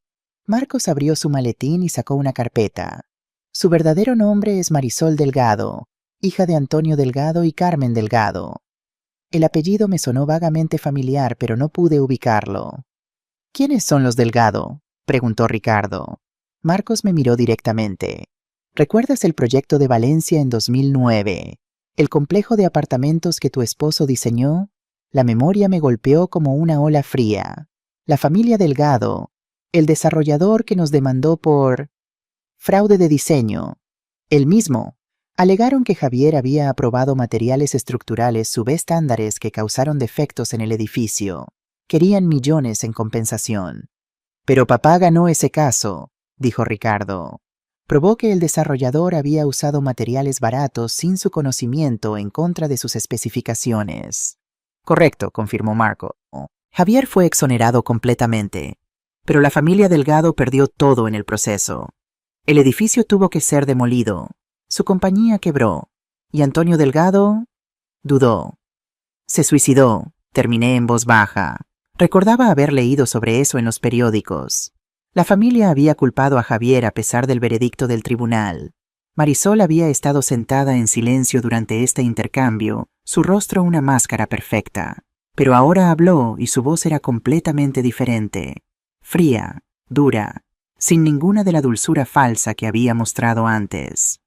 Mi padre era un buen hombre, un hombre honesto, y tu esposo lo destruyó. Tu padre intentó cortar esquinas para aumentar sus ganancias. Corregí. Javier simplemente expuso la verdad. Mentiras. Todo fueron mentiras. Sobornó a inspectores, falsificó documentos. Su compostura perfecta se estaba resquebrajando. Mi padre murió porque ese hombre le robó todo, y mi madre se detuvo respirando agitadamente. Tu madre, continuó Marcos consultando sus notas, fue hospitalizada en un centro psiquiátrico después del suicidio de tu padre. Estuvo allí hasta su muerte hace un año. Por tu culpa, siseó Marisol mirándome con un odio puro. Todo por culpa de tu familia. Los Vega lo tomaron todo de nosotros. Todo que... Así que decidiste vengarte, dije las piezas finalmente encajando. No se trataba solo de dinero. Se trata de justicia. Se puso de pie, su cuerpo temblando. Justicia que los tribunales no dieron. Justicia que nadie iba a darme a menos que la tomara yo misma. Usando a mi hijo, abusando de él. Él era un medio para un fin, un medio débil patético. Miró a Ricardo con desprecio. Tan fácil de manipular. Tan desesperado por amor después de que su última novia lo dejara. Casi fue aburrido. Ricardo hizo un sonido ahogado de dolor. Me levanté y me coloqué entre él y Marisol. Has terminado, le dije. No solo con mi hijo, con todo esto. Así se rió, pero era la risa de alguien al borde. ¿Y qué vas a hacer? Llamar a la policía. No he cometido ningún crimen. Me casé con Ricardo legalmente. Vine a visitar a mi suegra. Tuve conversaciones privadas que grabaste ilegalmente. No fueron ilegales, interrumpió Isabel. Fueron en propiedad privada con el consentimiento del dueño, completamente admisibles. Además, te agregó Marcos, conspirar para declarar a alguien mentalmente incompetente mediante documentación fraudulenta es un delito. Intentar obtener propiedades mediante engaño es fraude, y amenazar con causar accidentes a personas mayores. Miró a Marisol severamente. Eso podría interpretarse como intento de asesinato. No tienen pruebas de eso, dijo Javier hablando por primera vez desde que habían comenzado las revelaciones. Había estado sentado quieto, probablemente calculando sus opciones. Tenemos las grabaciones, dijo Isabel. Donde Marisol menciona específicamente que sería fácil que una mujer mayor tuviera un accidente. Esas fueron palabras casuales sacadas de contexto. Tenemos más. Isabel sonrió. Tenemos video de Marisol forzando cerraduras. Tenemos registro de ustedes dos planeando falsificar documentos médicos. Tenemos comunicaciones entre ustedes y Santiago sobre cómo manipular la situación. Y se detuvo dramáticamente. Tenemos evidencia de que esto no es la primera vez que Marisol hace esto. El silencio llenó el salón. «¿Qué susurré. 2 casos previos en Madrid y Valencia en los últimos 5 años. Mujeres mayores viudas solitarias. Marisol se acercó a través de parientes masculinos, un sobrino en un caso, un hijo en el otro. Ambas mujeres terminaron en asilos después de ser declaradas incompetentes. Sus propiedades fueron transferidas a los parientes quienes luego compartieron con Marisol antes de que ella desapareciera. «Dios mío», murmuró Ricardo. En ambos casos las mujeres murieron dentro del año en los asilos. Causas oficiales, causas naturales, fallos cardíacos. Pero hubo suficientes irregularidades que llamaron la atención de algunos investigadores. Simplemente no pudieron probar nada en ese momento. «Pero ahora pueden», dije lentamente. «Ahora podemos», confirmó Isabel. «Con lo que tenemos aquí, con tus testimonios, con las grabaciones, podemos reabrir esos casos. Y muy probablemente Marisol Delgado irá a prisión por mucho tiempo». Marisol se quedó inmóvil, su rostro blanco como papel. Luego, tan rápido que casi no lo vi venir, se lanzó hacia su bolso en la mesa lateral. Ricardo reaccionó instintivamente bloqueándola. Lucharon brevemente hasta que Isabel intervino inmovilizando a Marisol con una experiencia de décadas. Javier intentó levantarse, pero Marcos, sorprendentemente ágil para un hombre de 60, le bloqueó el camino. «No lo haría», advirtió el abogado. «Ya has incriminado suficiente». Isabel revisó el bolso de Marisol y sacó lo que ella había estado tratando de alcanzar, un pequeño frasco de pastillas. «Interesante», murmuró Isabel leyendo la etiqueta. «Digoxina, medicamento para el corazón, mortal en las dosis incorrectas». ¿Para quién era esto, Marisol? Marisol no respondió, pero no tuvo que hacerlo. La respuesta estaba clara. «Ibas a drogarme», dije sintiendo náuseas. «Ibas a hacer que pareciera un fallo cardíaco. Llama a la policía», ordenó Isabel, todavía sosteniendo a Marisol. «Ahora». Pero antes de que alguien pudiera moverse, escuchamos sirenas afuera. 2 coches patrulla se detuvieron frente a la villa. «Ya llamé», admitió Isabel con una sonrisa. «Hace 20 minutos, cuando estaba claro hacia dónde iba esto. Los policías entraron, el detective García, a quien conocía del pueblo, liderando el grupo. «Señora Vega», me saludó con respeto. «Recibimos un reporte de una posible situación de amenaza contra ancianos». Isabel nos puso al día en el camino. En los siguientes 30 minutos, Marisol Delgado y Javier Ruiz fueron arrestados. Marisol en silencio, su máscara de control finalmente completamente destrozada. Javier protestando, amenazando con demandas, pero nadie lo escuchaba. Santiago no fue arrestado todavía, pero se le ordenó quedarse disponible para interrogatorio. Se fue en su propio coche, incapaz de mirarme a los ojos. Cuando finalmente la casa quedó en silencio otra vez, solo quedábamos Ricardo, Isabel, Marcos y yo. Ricardo se desplomó en el sofá temblando. Fui a él inmediatamente abrazándolo mientras lloraba grandes sollozos desgarradores de alguien que finalmente se permite sentir después de meses de represión. «Lo siento», repetía una y otra vez.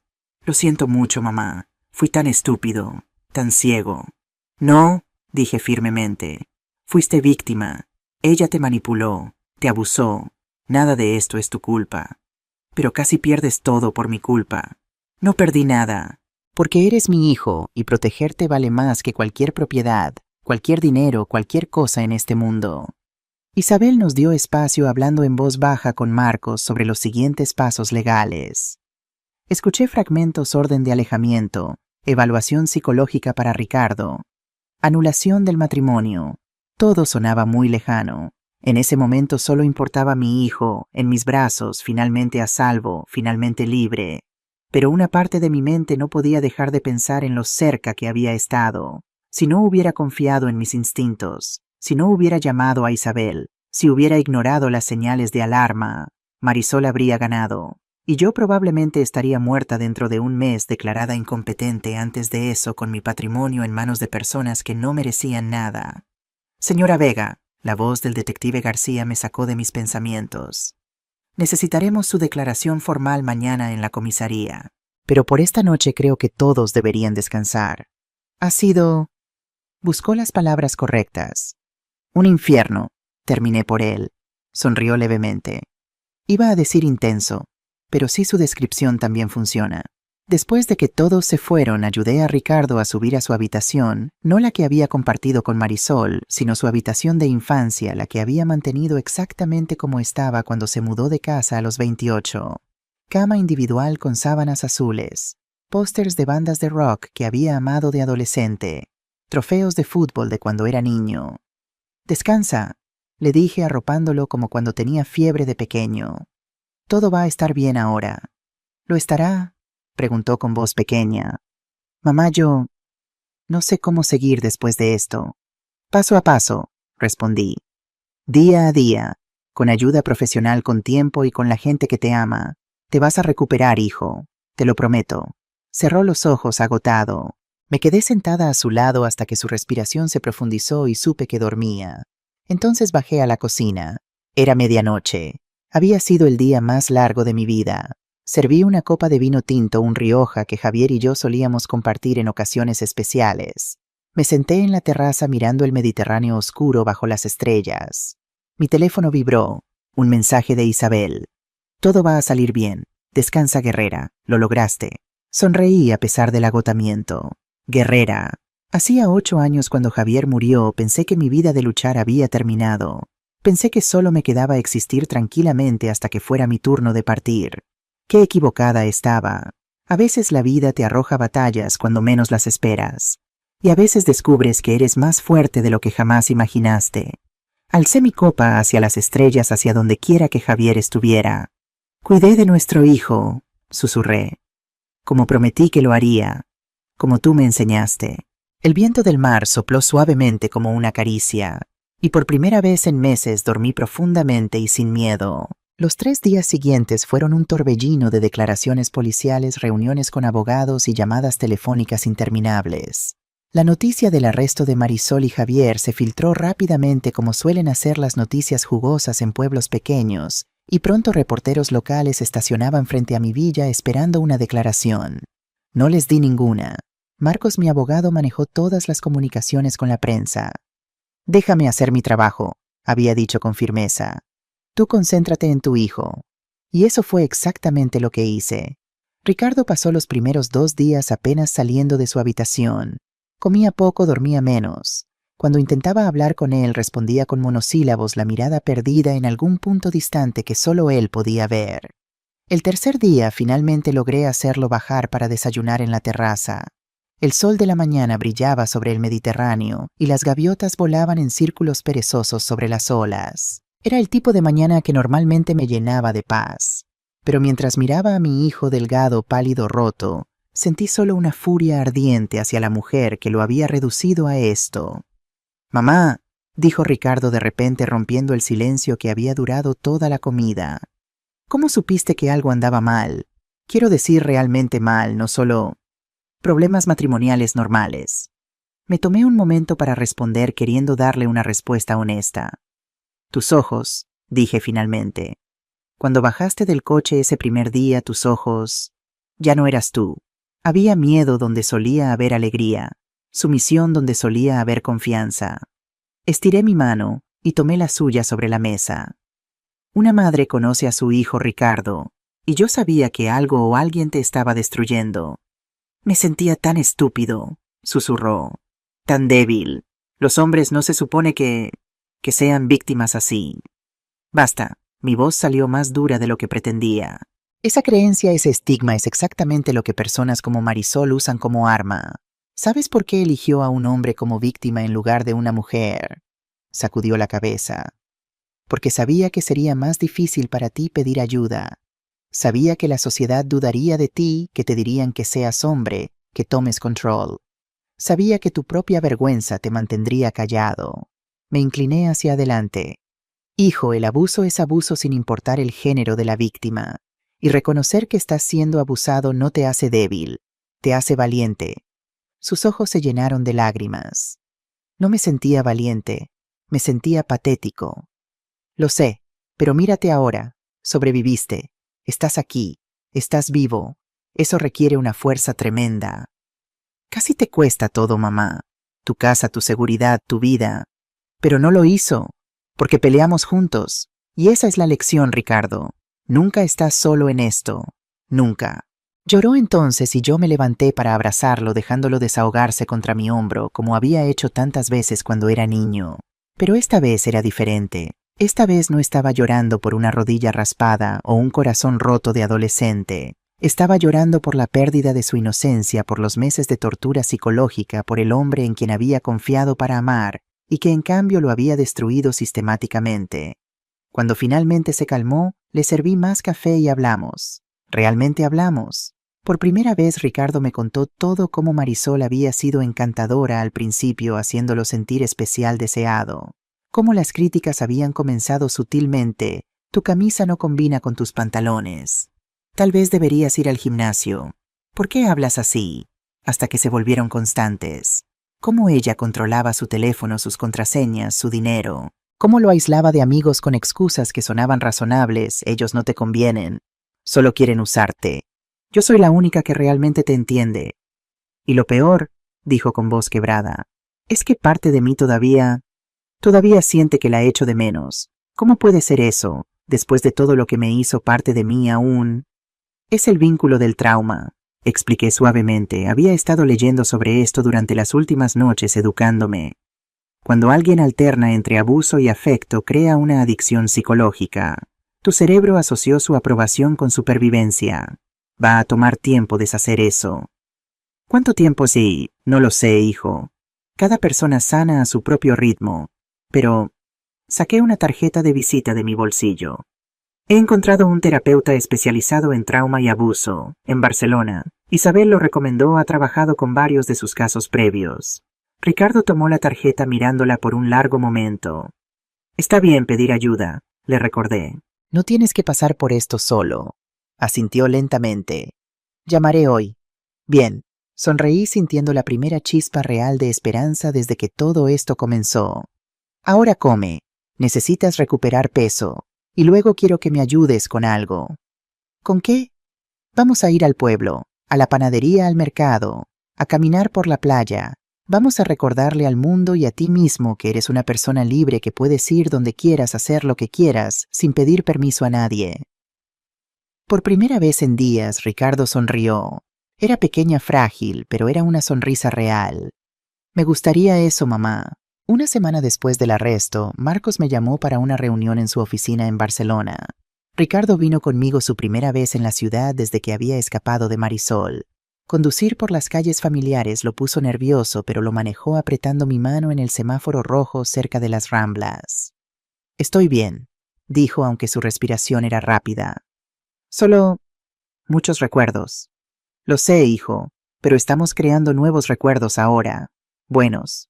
La oficina de Marcos estaba en el Example, en un edificio modernista hermoso que Javier siempre había admirado. Subimos al cuarto piso, donde Isabel ya nos esperaba en la sala de conferencias, junto con el detective García y otra mujer que no conocía. Ariana, Ricardo, nos saludó Marcos. Gracias por venir. Tenemos novedades importantes. Nos sentamos. La mujer desconocida se presentó. Soy la fiscal Estela Ramírez. Estoy manejando el caso contra Marisol Delgado y Javier Ruiz. ¿Qué ha pasado?, pregunté. Mucho, dijo la fiscal con satisfacción. Primero, Javier Ruiz ha decidido cooperar completamente a cambio de una sentencia reducida. Ha confesado su parte en el esquema y ha proporcionado documentación extensa de las operaciones previas de Marisol. Operaciones previas, repitió Ricardo. Las dos mujeres que mencioné antes, explicó Isabel. Catalina Moreno en Madrid y Dolores Sanz en Valencia. Javier era su socio en ambos casos. Él falsificaba los documentos médicos, tiene conexiones con médicos sin escrúpulos, mientras Marisol manipulaba a las víctimas y sus familias. Dios mío, susurré. Hay más, continuó la fiscal. Gracias al testimonio de Javier pudimos exhumar los cuerpos de las 2 víctimas previas. Las autopsias secundarias revelaron niveles elevados de digoxina en ambos casos, niveles consistentes con envenenamiento gradual. El aire abandonó mis pulmones. Las asesinó. Sí, y habría hecho lo mismo contigo si no hubieras actuado cuando lo hiciste. Ricardo hizo un sonido ahogado. Me volví hacia él preocupada, pero él sacudió la cabeza. Estoy bien, solo procesando. Marisol Delgado ahora enfrenta 2 cargos de asesinato en primer grado, dijo la fiscal, además de múltiples cargos de fraude, conspiración y tentativa de asesinato en tu caso, Ariana. Si es condenada por todos los cargos, estamos hablando de cadena perpetua sin posibilidad de libertad condicional. ¿Y Santiago? Pregunté en voz baja. Mi hijo mayor, mi primogénito que me había traicionado. Marcos suspiró. Santiago está cooperando también. Ha admitido su parte y ha expresado remordimiento genuino. La fiscalía está considerando cargos reducidos, complicidad en fraude, pero no en los intentos de asesinato, ya que aparentemente no sabía sobre ese aspecto del plan. ¿Qué crees que le pasará? Probablemente libertad condicional, restitución financiera y muchas horas de servicio comunitario. No irá a prisión si continúa cooperando. No sabía cómo sentirme sobre eso. Por un lado, Santiago me había traicionado. Por otro, seguía siendo mi hijo. Hay una cosa más, dijo el detective García hablando por primera vez. Algo que descubrimos sobre el padre de Marisol, Antonio Delgado. ¿Qué pasa con él? García intercambió miradas con los otros. Desenterramos los archivos del caso original, el juicio entre Delgado y tu esposo en 2009, y encontramos algunas cosas inquietantes, como evidencia suprimida, testimonios que nunca se escucharon en corte, documentos que desaparecieron misteriosamente. Mi estómago se retorció. ¿Qué estás diciendo? Estoy diciendo, García se inclinó hacia adelante, que tu esposo no solo fue exonerado, fue víctima de una campaña de difamación deliberada. Antonio Delgado sabía exactamente lo que estaba haciendo cuando usó materiales subestándares. Tenía contratos secretos con proveedores baratos y embolsaba la diferencia, millones de euros. Pero el edificio colapsó. Gente pudo haber muerto. Exacto. Y cuando los inspectores comenzaron a investigar, Delgado necesitaba un chivo expiatorio. Javier era el perfecto, el arquitecto respetado, el que firmaba los planos. Delgado falsificó documentos para que pareciera que Javier había aprobado los materiales baratos. ¿Cómo sabes esto? Porque encontramos los documentos reales, dijo Marcos empujando una carpeta gruesa sobre la mesa. Estaban en una caja fuerte de seguridad que Antonio Delgado había alquilado bajo un nombre falso. Después de su suicidio, la caja nunca se reclamó. Finalmente la abrieron por procedimiento estándar. Y dentro, abrí la carpeta. Página tras página de contratos, emails, registros bancarios. Todos mostrando claramente que Antonio Delgado había orquestado todo el fraude. Tu esposo era completamente inocente, dijo García suavemente. Más que inocente, fue víctima de un esquema criminal elaborado. Las lágrimas comenzaron a rodar por mis mejillas. Javier. Mi Javier, que había muerto llevando la vergüenza de ese caso, aunque había sido exonerado legalmente, que había pasado sus últimos años defendiendo su reputación, que nunca supo que teníamos prueba absoluta de su inocencia. ¿Marisol sabe esto?, preguntó Ricardo. Le informamos hace 3 días, respondió la fiscal. Su reacción fue reveladora. ¿Qué hizo? Nada, literalmente nada. Se sentó en su celda, leyó los documentos y luego dijo, no me importa, él destruyó a mi familia de todas formas. Cuando le explicamos que su padre era el verdadero criminal, que su madre probablemente sabía la verdad, y esa culpa contribuyó a su colapso mental, se negó a escuchar. Está viviendo en una fantasía, dijo Isabel. Se ha contado a sí misma una historia por tanto tiempo, los Vega como villanos, su familia como víctimas, que no puede aceptar la realidad, aunque esté frente a ella. Es trágico, murmuré, y lo era. Marisol había desperdiciado su vida, destruido otras vidas, todo basado en una mentira que ella misma se había creído. Hay una última cosa, dijo Marcos. La fiscalía quiere que ambos testifiquen en el juicio. Ariana como víctima intencional, y Ricardo dudó. Como víctima de abuso doméstico, terminó Ricardo con voz firme. Lo haré, quiero hacerlo. Ricardo, no tienes que, comencé. Sí, mamá, tengo que hacerlo. Me miró con determinación que no había visto en meses. Si mi testimonio puede ayudar a encerrar a Marisol, si puede prevenir que haga esto a alguien más, entonces tengo que hacerlo. Necesito hacerlo. La fiscal sonrió. Eres muy valiente. No lo soy, dijo Ricardo. Pero mi madre me enseñó que a veces tienes que ser valiente aunque estés aterrado. Miré a mi hijo, mi bebé, mi niño, y vi al hombre en quien se estaba convirtiendo. No el hombre que Marisol había tratado de moldear sumiso y controlable, sino el hombre que él estaba eligiendo ser fuerte, honesto, resiliente. Estoy orgullosa de ti, le dije. Lo aprendí de ti. El juicio comenzó 3 meses después, en octubre, cuando el calor del verano había cedido a los días frescos de otoño. Barcelona estaba hermosa, las hojas en las ramblas, tornándose doradas, el aire fresco sin ser frío. Ricardo y yo nos hospedamos en un hotel cerca del tribunal. Él había progresado mucho en terapia, aún tenía días difíciles, pesadillas ocasionales, momentos de pánico, pero estaba sanando. Lento pero seguro. Santiago había intentado contactarnos varias veces. Yo no estaba lista para verlo, pero Ricardo sí. Habían almorzado 2 veces reconstruyendo cuidadosamente su relación de hermanos. No sé si alguna vez perdonaré completamente a Santiago, pero viendo a mis hijos empezar a sanar su vínculo, ayudaba. El primer día del juicio la sala estaba repleta. Reporteros curiosos, familiares de las víctimas previas. Marisol fue traída esposada, vestida con un traje azul oscuro que probablemente su abogado defensor eligió para hacerla parecer respetable. Pero no pudo esconder la dureza en sus ojos, la tensión en su mandíbula. Cuando su mirada se encontró con la mía a través de la sala, no aparté la vista. Tampoco ella. Fue un duelo silencioso de voluntades hasta que el juez entró y todos tuvimos que ponernos de pie. Los primeros días fueron testimonios técnicos, el detective García explicando la investigación, peritos forenses detallando las autopsias, expertos financieros desmenuzando el rastro de dinero. Era tedioso pero necesario, construyendo el caso pieza por pieza. Luego llegó el turno de las víctimas. Primero testificó la hija de Catalina Moreno, la víctima de Madrid. Describió cómo su madre, una mujer independiente y aguda, había comenzado a olvidar cosas después de que un amable asesor financiero, Javier Ruiz, la visitara regularmente. Cómo había sido declarada incompetente y movida a un asilo. Cómo había muerto 6 meses después, confundida y sola.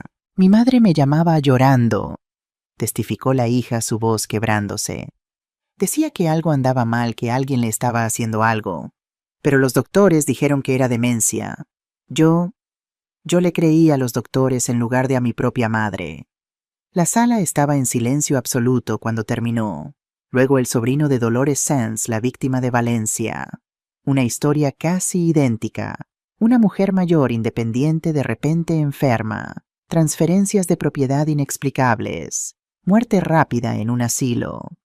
La última vez que la vi, dijo el sobrino, me miró y susurró, ella me está envenenando. Yo pensé que deliraba. Dios me perdone, pensé que deliraba y no hice nada. Cuando llegó mi turno, 4 días después del inicio del juicio, estaba nerviosa pero resuelta. Me senté en el estrado de testigos, juré decir la verdad y comencé a contar mi historia. La fiscal me guió a través de los eventos, la llegada inesperada de Ricardo y Marisol, los comportamientos extraños, las amenazas veladas, la búsqueda nocturna de documentos. Describí cómo había descubierto el plan, cómo Isabel me había ayudado, cómo habíamos reunido evidencia. ¿En algún momento, preguntó la fiscal, dudaste de tu percepción? ¿Pensaste que tal vez estabas exagerando? Constantemente, admití. Marisol era experta en hacerme dudar de mí misma. Comentarios sobre mi edad, mi memoria, mi capacidad. Parte de mí se preguntaba si ella tenía razón, si yo estaba siendo paranoica. ¿Qué te hizo continuar entonces? Mi hijo. Miré a Ricardo en la galería. Vi lo que ella le estaba haciendo. Vi su miedo. Y supe que sin importar lo que sintiera sobre mí misma, tenía que protegerlo a él. Incluso si significaba arriesgar tu propia seguridad. Especialmente entonces, porque eso es lo que hacen las madres. Protegen a sus hijos, siempre. El abogado defensor de Marisol fue despiadado en el contrainterrogatorio. Señora Vega, ¿no es verdad que usted nunca aprobó el matrimonio de su hijo? No fue que no lo aprobara, simplemente sucedió muy rápido. ¿Y no es verdad que usted intentó controlar la relación de su hijo adulto? Intenté protegerlo. ¿O intentó interferir porque no podía aceptar que él hubiera elegido a alguien sobre usted? Objeción, intervino la fiscal. Argumentativa. Se acepta, dijo el juez. Pero el daño estaba hecho. El abogado estaba pintándome como la suegra controladora celosa que no podía soltar a su hijo. Era inteligente. Si el jurado me veía así, todo mi testimonio quedaba en duda. Cuando finalmente me bajé del estrado, me sentía exhausta e insegura. ¿Había ayudado o dañado el caso? Ricardo testificó al día siguiente, y fue lo más valiente que he visto en mi vida. Con voz clara y firme describió los meses de abuso psicológico, las críticas constantes, el aislamiento de amigos y familia, el control sobre su dinero, su teléfono, sus movimientos, las amenazas contra mí si él intentaba irse. ¿Alguna vez ella fue físicamente violenta?, preguntó la fiscal. Una vez, respondió Ricardo. Me empujó contra una pared cuando cuestioné sus gastos. Me dejó moretones. Le dije que había sido un accidente en el gimnasio. ¿Por qué mentiste? Porque tenía vergüenza, porque soy hombre y los hombres no se supone que sean víctimas de abuso, porque pensé que nadie me creería. ¿Y crees que te creerán ahora? Ricardo miró directamente al jurado. Espero que sí, porque si mi historia puede ayudar aunque sea a un hombre más a reconocer que está siendo abusado, que está bien pedir ayuda, entonces vale la pena el dolor de compartirla. Vi lágrimas en los ojos de varios miembros del jurado. El abogado defensor intentó romperlo también en el contrainterrogatorio. Señor Vega, ¿no es verdad que usted se casó con mi cliente voluntariamente? Sí. ¿Y que en ningún momento ella lo forzó físicamente a hacer nada? Correcto. Ella no usaba fuerza física, usaba manipulación psicológica. ¿O tal vez simplemente tenía estándares altos y usted no estaba a la altura? Ricardo se tensó, pero mantuvo la compostura. Si tener estándares altos significa amenazar con matar a mi madre si yo buscaba ayuda, entonces sí supongo que tenía estándares muy altos. El abogado retrocedió dándose cuenta de que había metido la pata. Finalmente llegó el turno de Marisol de testificar. Su abogado probablemente la aconsejó en contra, pero ella insistió. Quería hablar. Subió al estrado con la cabeza en alto, como si fuera ella quien estuviera juzgando a todos nosotros. Señorita Delgado, comenzó su propio abogado, cuéntele al jurado sobre su infancia. Y entonces Marisol contó una historia de una niña que había perdido todo, un padre que se suicidó, una madre que perdió la razón, una adolescente dejada sola criada en hogares de acogida culpando a los Vega por cada momento de dolor. Yo amaba a mi padre, dijo su voz quebrándose por primera vez. Era mi héroe, y ellos, esa familia, lo destruyeron. ¿Sabías que tu padre era culpable de fraude?, preguntó el abogado, siguiendo la estrategia de enfrentar las pruebas directamente. No me importa lo que digan los documentos. Yo conocía a mi padre. Él no era un criminal. Entonces todas esas pruebas están equivocadas. Están mintiendo. Todos están mintiendo para proteger el legado de Javier Vega. Era inútil. Marisol había construido su realidad y nada, ninguna prueba, ningún testimonio iba a cambiarla. ¿Envenenaste a Catalina Moreno y Dolores Sanz?, preguntó la fiscal en su contrainterrogatorio. No. Entonces, ¿cómo explicas la digoxina en sus sistemas? No puedo explicarlo. Tal vez tenían problemas cardíacos. Y la digoxina encontrada en tu bolso el día de tu arresto era para mi propia condición cardíaca. No tienes condición cardíaca, los exámenes médicos lo confirman. Entonces fue plantado. Todos ustedes conspiraron contra mí. La fiscal suspiró. Sin más preguntas. El jurado deliberó durante 2 días. 2 días de espera angustiante donde Ricardo y yo caminamos por Barcelona distrayéndonos con museos y cafés, pero sin poder pensar realmente en otra cosa que no fuera el juicio. ¿Y si la declaran inocente?, preguntó Ricardo en la segunda noche mientras cenábamos en un pequeño restaurante cerca de nuestro hotel. No lo harán, dije con más confianza de la que sentía. La evidencia es abrumadora. Pero su abogado fue bueno. Te hizo parecer controladora. Me hizo parecer débil. Hijo, ese es su trabajo, crear duda. Pero el jurado es inteligente. Vieron las pruebas, escucharon las grabaciones, saben la verdad. Espero que tengas razón. En la tarde del segundo día nos llamaron de vuelta. El jurado había llegado a un veredicto. La sala estaba aún más llena que el primer día. Ricardo se sentó a mi derecha Santiago, quien había testificado para la fiscalía sobre su reclutamiento por Marisol a mi izquierda. Isabel y Marcos detrás de nosotros. Una extraña configuración familiar, pero nuestra. Marisol fue traída. Se veía cansada, derrotada en cierta forma, pero con esa chispa de desafío aún en sus ojos. ¿Ha llegado el jurado a un veredicto?, preguntó el juez. Sí, su señoría, respondió el portavoz del jurado, un hombre de mediana edad con gafas. En el cargo de asesinato en primer grado de Catalina Moreno, ¿cómo declara el jurado a la acusada culpable? Un murmullo recorrió la sala. La hija de Catalina rompió a llorar. En el cargo de asesinato en primer grado de Dolores Sanz, ¿cómo declara el jurado a la acusada culpable? El sobrino de Dolores cerró los ojos susurrando lo que parecía una oración. En el cargo de intento de asesinato de Ariana Vega, ¿cómo declara el jurado a la acusada culpable? Ricardo apretó mi mano tan fuerte que casi dolió. El juez continuó con los otros cargos: fraude, conspiración, falsificación de documentos. Culpable, culpable, culpable. Cuando terminó, Marisol permaneció inmóvil, sin lágrimas, sin colapso dramático, solo una calma inquietante. Marisol Delgado, dijo el juez, ha sido encontrada culpable de múltiples cargos graves.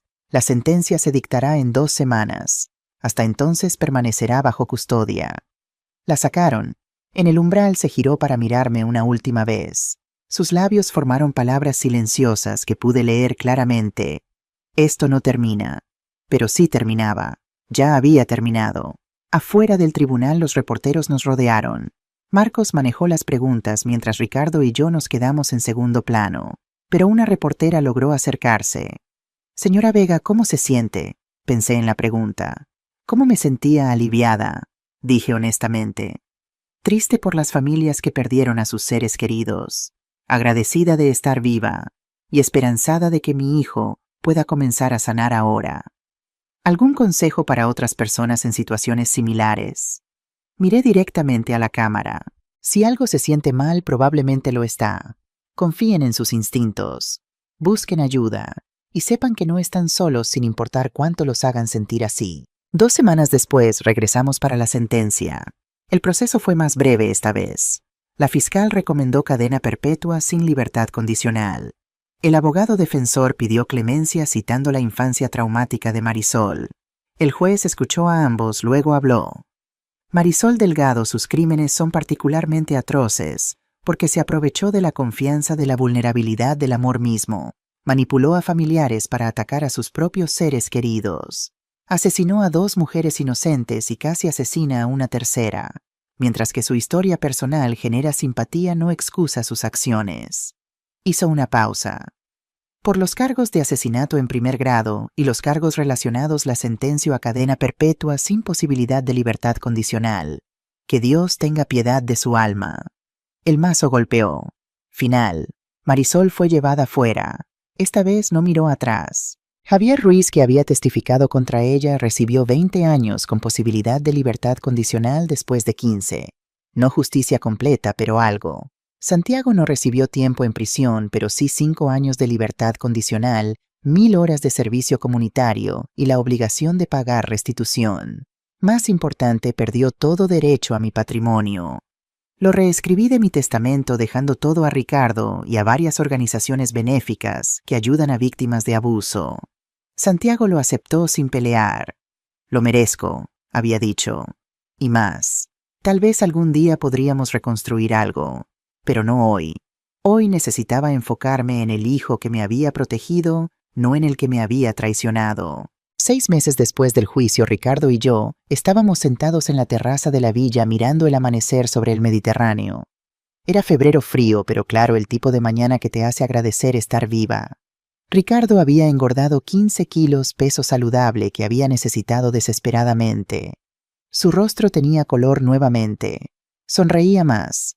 Las pesadillas habían disminuido a 1 o 2 por mes en lugar de cada noche. Mamá, dijo de repente, he estado pensando en algo. Kemi, quiero hablar públicamente sobre lo que pasé, sobre el abuso, sobre cómo los hombres también pueden ser víctimas. Me giré para mirarlo. ¿Estás seguro? Será difícil. La gente puede ser cruel. Lo sé, Pero durante el juicio después de mi testimonio recibí docenas de mensajes de hombres que dijeron que mi historia los había ayudado a reconocer su propio abuso, que les había dado valor para pedir ayuda. Sus ojos brillaban con determinación. Si puedo ayudar aunque sea a una persona más, mamá, vale la pena. Entonces hazlo, dije poniéndome mi mano sobre la suya. Y estaré a tu lado en cada paso. Comenzó pequeño, una entrevista con un periódico local, luego un blog que rápidamente se volvió viral, luego invitaciones para hablar en conferencias sobre violencia doméstica. Ricardo encontró su voz, y al hacerlo encontró su propósito. Yo por mi parte me uní a la junta de una organización que ayuda a víctimas mayores de abuso financiero. Usé mi experiencia y mi dinero para ayudar a otros a protegerse de depredadores como Marisol. Isabel y yo nos hicimos aún más cercanas. Ella bromeaba que éramos el equipo de detective más improbable de España, una viuda y una ex policía resolviendo crímenes desde nuestras villas de playa. Santiago y yo comenzamos terapia familiar. Era lento, doloroso, pero estábamos avanzando. Él había cambiado, o tal vez finalmente había madurado. Estaba trabajando un empleo honesto, pagando sus deudas, reconstruyendo su vida paso a paso. No espero que me perdones, me había dicho en nuestra tercera sesión. Pero espero que algún día puedas al menos no odiarme. Nunca te odié, respondí honestamente. Estaba herida, enojada, decepcionada, pero nunca odio. Eres mi hijo, Santiago. Siempre lo serás. No era reconciliación completa, pero era un comienzo. Ricardo se casó nuevamente. Una boda pequeña e íntima en mi villa frente al mar. Su nueva esposa Carmen era profesora de primaria amable, paciente, con una risa que iluminaba habitaciones. Nada como Marisol. Los vi intercambiar votos, vi las lágrimas de felicidad en los ojos de mi hijo, y supe que había sanado. Tal vez no completamente, las heridas así nunca sanan del todo, pero suficiente para amar de nuevo, confiar de nuevo, vivir de nuevo. Santiago fue padrino. Él y Ricardo habían reconstruido su relación volviéndose más cercanos de lo que habían sido en años. Me había tomado más tiempo a mí perdonar a Santiago, pero eventualmente llegué allí. La vida era demasiado corta para cargar rencores, y él había probado su cambio con acciones, no solo palabras. En mi discurso durante la recepción miré a mis dos hijos, ambos hombres adultos, ahora ambos habiendo pasado por sus propias batallas, y sentí una gratitud abrumadora. Hay una lección que aprendí en los últimos años, dije a los invitados reunidos. El mal existe.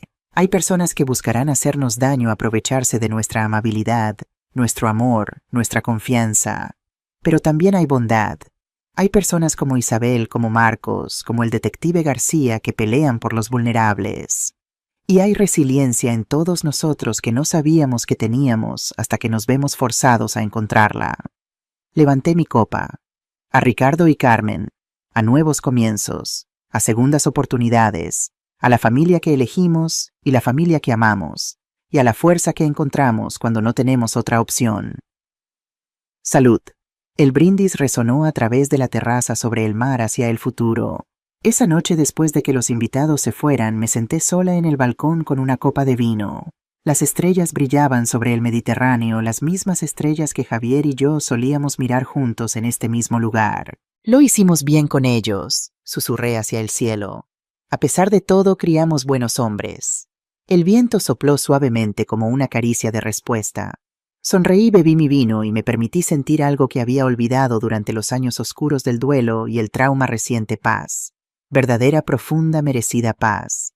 Tenía 64 años. Mi cabello estaba completamente gris ahora. Mi cuerpo tenía las marcas del tiempo. Pero mi espíritu era más fuerte de lo que jamás había sido, porque había peleado una batalla que muchos no sobreviven.